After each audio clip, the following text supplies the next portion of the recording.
We saw the clips from practice, and you guys weren't wearing helmets. Just what's the story behind that, and I guess what went into that? So Coach Wolf has us not wear helmets during some drills so we don't lean. It's like if you don't have a helmet on, a guy running at you full speed, you're not gonna throw your head in there as if you did. So it's just conditioning us to keep extension and make sure that we're not leaning because once you lean, that's when you get thrown by. Hey, Tyler. 2 years ago, you guys had a close Iron Bowl, but then played Georgia in the SEC championship game.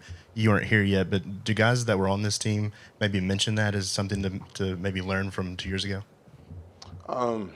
Not really. What happened 2 years ago has nothing to do with what we're going to do this weekend. It has nothing to do with how we're going to perform. You know, it's cool to compare the past, but the thing is, like, that's a different Georgia team. This is a different Alabama team. Like, that Alabama team is going to win a game for us this weekend. We have to win this game. We have to do what we have to do in order to come out victorious after this weekend.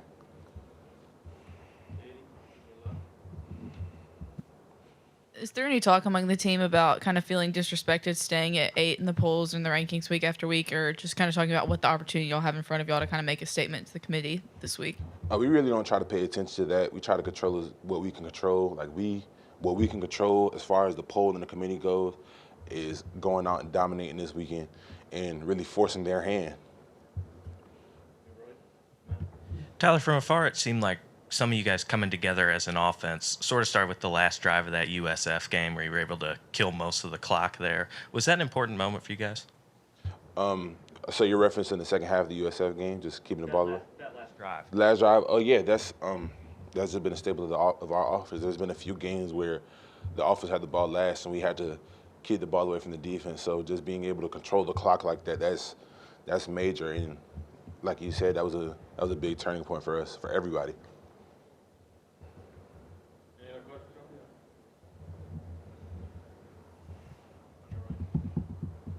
Sorry. You're good. With Jay still with an injury, guys like Roy Dale and Jam, maybe even Justice getting an opportunity. Just what have you seen from the running back group as a whole this season? The running back group as a whole is very encouraging. Like I mentioned when I was doing media back in the spring, just to have as many young guys as we have and have Roy Dale as well with the experience that he brings, they're all ready. They're plug and play. It's really hard to tell a difference of who's back there at running back because everybody does the job and they do it really well.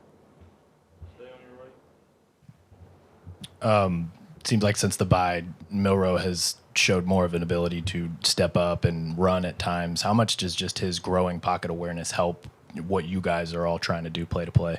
It helps a lot. His pocket awareness is major to us as an offensive line because in order for us to protect him, we have to have kind of a feel for where he's at. So my mindset as a guard and interior offensive lineman, let me stay firm up front so he has somewhere to step up because nowadays you got edge rushers who are 220 pounds just jetting up the field against our 360-pound offensive lineman like JC and Caden.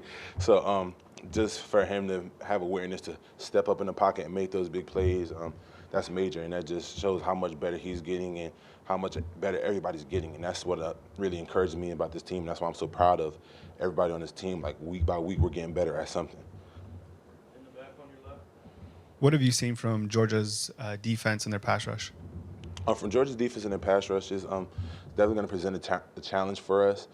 What they do that's unique to other teams in college football, they'll bring third down pressures on, early downs, like it'll be P and 10 with first play of the drive, and they're running the third down pressure like they're running their what we like to call their needed pressures whenever they need a sack. So that's just going to keep us on their toes, keep us on our toes, and make sure that we're being very communicative through the whole offense, not just the offensive line. Tyler, as a leader on the O-line, how are you setting the precedent and encouraging your group to prepare for Georgia's defense well? Well, first of all, I'm one of many leaders on the offensive line. You know, it's not just me like, hey, this is what we're going to do, this, and that. There's a lot of leaders on the offensive line, but the team as a whole. But what I am reiterating to our offensive line, like, let's keep getting better. Like, week by week, we've been getting better. And I'm just making sure everybody remembers what people were saying about us at the beginning of the year. You know what I mean? JC and I came out and put out a lot of big expectations for us. We didn't meet them at first, but we're meeting them now, and just let's keep proving people wrong. You know, let's keep changing their mind. Let's keep playing Alabama football.